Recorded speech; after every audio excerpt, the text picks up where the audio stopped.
Uđete u sobu i zateknete scenu koja će vam u sekundi promeniti čitavu sliku o onome što ste mislili da znate. Jovana Tomić Matora, jedna od najkontraverznijih superfinalistkinja reality elita, baš sinoć je pred kamerama otvorila dušu. I ono što je rekla nije samo priča o ljubavi. To je priča o ratu koji se vodi iza zatvorenih vrata. O bivšim cimerima koji su najveći blam i o detetu koje, po njenim rečima, ne interesuje sopstvenog oca. Ali držite se, jer najveća bomba tek dolazi. Matora je otkrila ko će koga da veri i zašto surogat majčinstvo nije samo opcija, već možda i jedini put ka ostvarenju njenog sna. Ona pušta poruke, a druga strana nema reakciju. Da li ste spremni da saznate ko je meta i zašto ceo region priča o ovome? Ostanite sa nama, jer ono što sledi briše granice između realitija i stvarnog života. Osmoplasirana superfinalistkinja Elite 9 Jovana Tomić Matora pred svoje sinoćne gostovanje u emisiji Narod pita za naš portal je govorila o najaktuelnijim dešavanjima kada su reality učesnici u pitanju. Ali ono što je najviše zaintrigiralo publiku jeste njen iskren osvrt na odnos sa Draganom Stojančević. Matora je na samom početku otkrila gde je Dragana trenutno i to nije mesto koje biste očekivali od nekoga koji je prošao reality pakao. Ovo mi je spremila Dragana pre nego što je otišla. Ona je kod tate i mame, čeka da počne emisija, a ujutru ide u njivu. Da, ona to obožava, pomaže njima. Bili smo u nedelju kod mojih. Ova slika Dragana Stojančević, koja je u realitiju pokazivala svoje emocije i borbu za ljubav, sada sa motikom u ruci pomaže roditeljima na imanju. Deluje kao scenarij iz nekog filma. Međutim, Matora naglašava da je to nešto što Dragana obožava. I dok njena partnerka uživa u poljoprivrednim radovima, Matora prizna da je srećna zbog njihove veze i da su čak proveli vikend kod njenih roditelja. Ali Matora ne krije ni svoje materijalne radosti. Ja sam danas kupila televizor, častila sam sebe. Ogroman je. Imamo problem zato što Dragana voli horor filmove, a ja se isprepadam.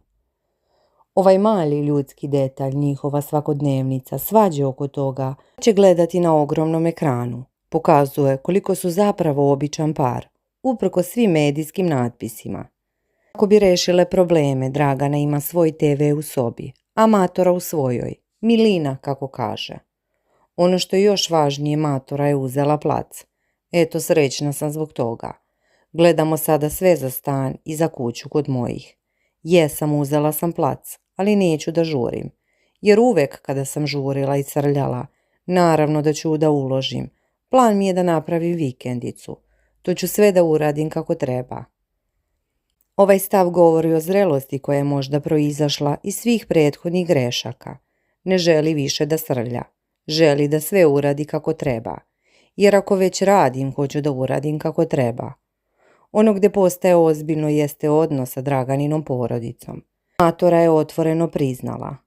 Naravno da bi bilo još lepše da su me prihvatili sve to.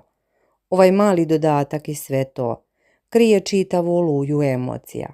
Jer kako sama kaže, ono što Draganu najviše morilo i tištilo jeste činjenica da je njen otac ljut na nju. Ovde dolazimo do suštine, porodične dinamike koja je često tema realitija, ali koja u stvarnom životu ostavlja duboke posljedice.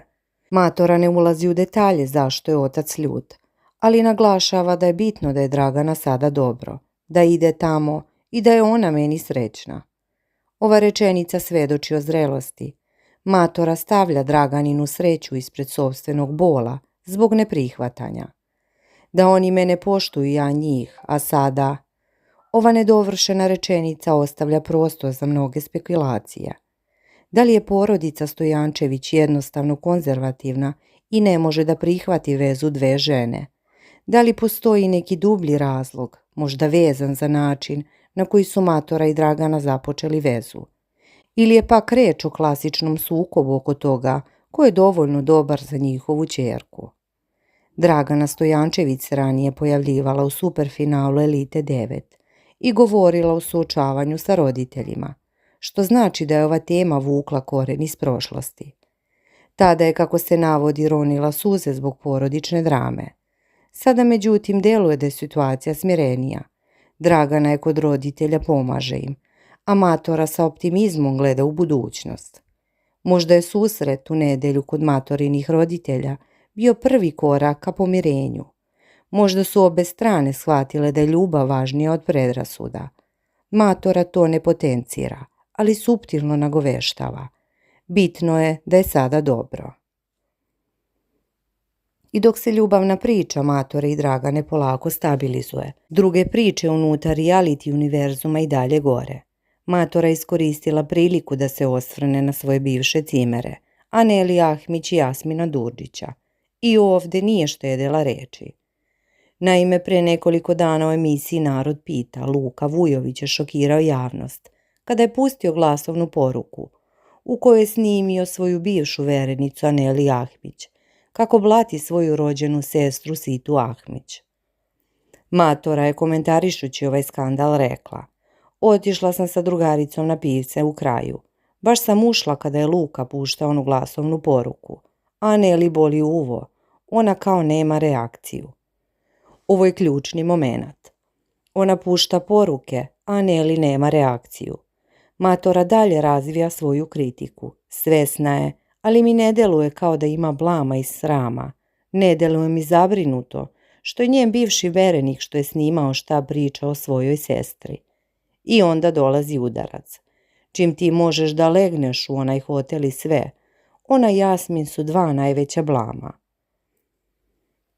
Matora ovdje ne kritikuje samo Aneli, već i Jasmina, stavljajući ih u isti koš. Šta smo mi budale koje pričamo i komentarišemo? Šta? Oni su sada nas zajebali. Ko su ti ljudi?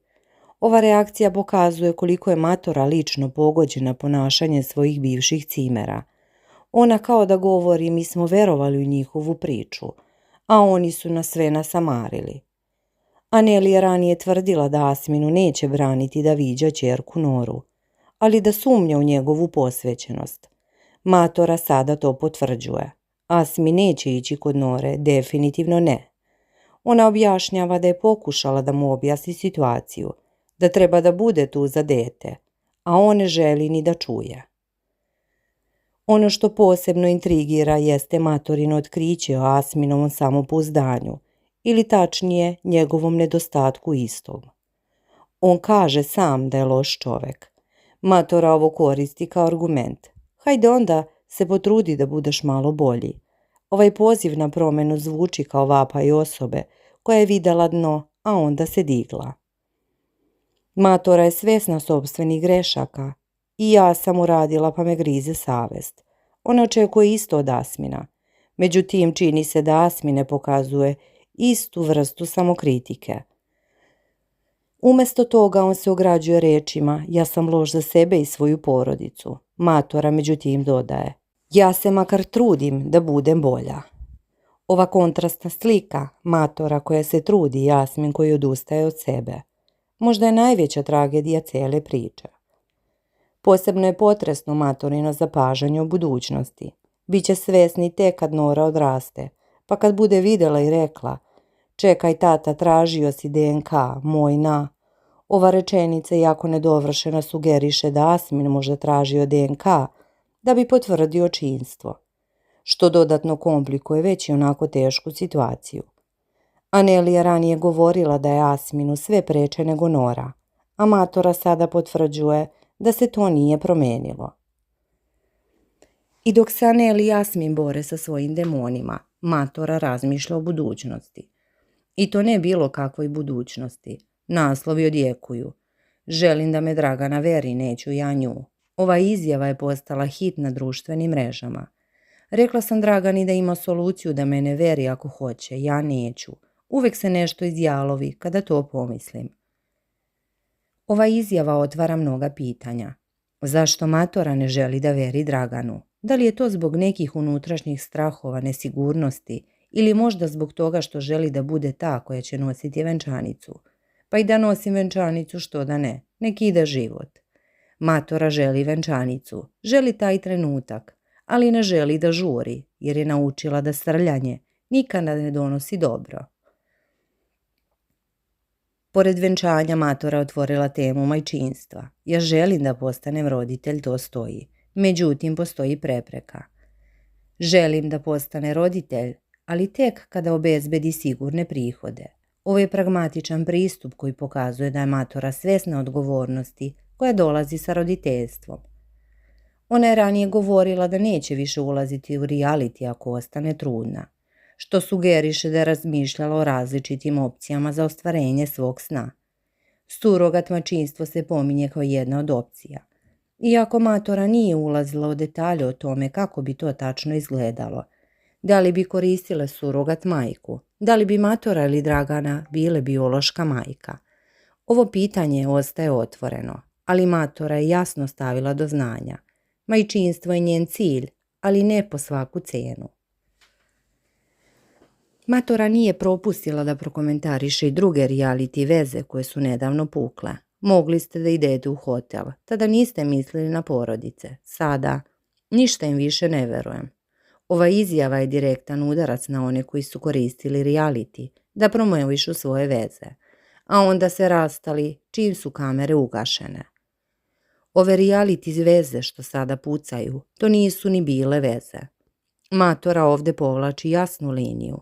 Njena veza sa Draganom je stvarna za razliku od onih koji su samo produkt realitija. Ona je posebno pominjala bebicu i Teodoru. Bebica i Teodora još i nekako, ali kako da se pređe? Kako treba kad je neko prevario? Nema šanse. Kada je upitana ko je najbolji čovjek iz realitija, Matora nije oklevala. Možda Miki Đuričić, on je pravi narodski čovjek koga boli briga. Ovo je zanimljiv izbor, sa obzirom na to da Miki nije uvijek bio u centru pažnje. Matora ceni njegovu iskrenost i nezainteresovanost za tračeve. Boli ga briga i sve što se dešava oko njega. Na kraju Matora otkriva jedan bizaran, ali značajan detalj. Terza mi je pokupio ličnu kartu na žurki.